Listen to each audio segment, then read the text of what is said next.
अस्सलाम वालेकुम viewers, welcome to my channel easy and Mimi. कैसे हैं आप सब लोग? आई होप कि आप सब लोग ठीक ठाक होंगे और अपनी लाइफ को भरपूर तरीके से एंजॉय कर रहे होंगे।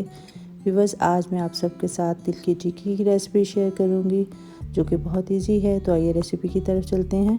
बिस्मिल्लाहिर्रहमानिर्रहीम। सबसे पहले 1 कप मैंने चीनी ली है। 1 कप सफ़ेद तिल मैंने लिए हैं। 1 टेबलस्पून देसी घी यूज़ करूँगी। पैन में हम अपने तिल डाल के इनको लो फ्लेम पे ड्राई रोस्ट करेंगे। हमें अपनी फ्लेम को बिल्कुल लो रखना है क्योंकि ज़रा सी भी आंच अगर हम तेज़ रखेंगे तो तिल बहुत जल्दी जल जाते हैं। तिल जब ड्राई रोस्ट हो जाएंगे तो हम इसको पैन में से निकाल लेंगे और इसके बाद इसी पैन में मैं चीनी जो 1 कप मैंने ली थी उसको डाल के लो फ्लेम पे मेल्ट कर लूँगी। साथ साथ हम चम्मच को चलाते रहेंगे ताकि चीनी जो है जले ना। चीनी मेल्ट होना शुरू हो गई है।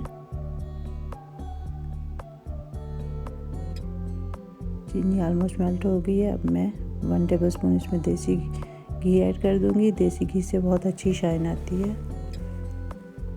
ये देखिए हमारा कैरेमल ऑलमोस्ट तैयार हो चुका है। हमें इसे बहुत ज़्यादा पकाना नहीं, तार वगैरह हमें इसमें नहीं बनानी। जब ये इस पोजीशन पे आ जाएगा तो हम इसमें तिल ऐड कर देंगे। तिल ऐड करने के बाद इसको मिक्स कर लेंगे और ये सारा प्रोसेस हमें जल्दी जल्दी करना है। इसके बाद एक ट्रे को ग्रीस करके इसमें मैं तिल डाल दूँगी और इसको रोलिंग पिन की मदद से रोल कर लूँगी ताकि ये पतली सी लेयर बन जाए।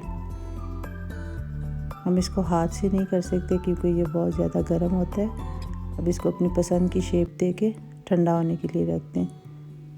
शेप हमें इसको गर्म ही देनी है और जब ये अच्छी तरह ठंडी हो जाए तो हम इसको ट्रे से अलग कर लेंगे और आप इसको एक जार में एयर टाइट जार में स्टोर कर सकते हैं। ये देखिए कितनी क्रिस्पी बनी है।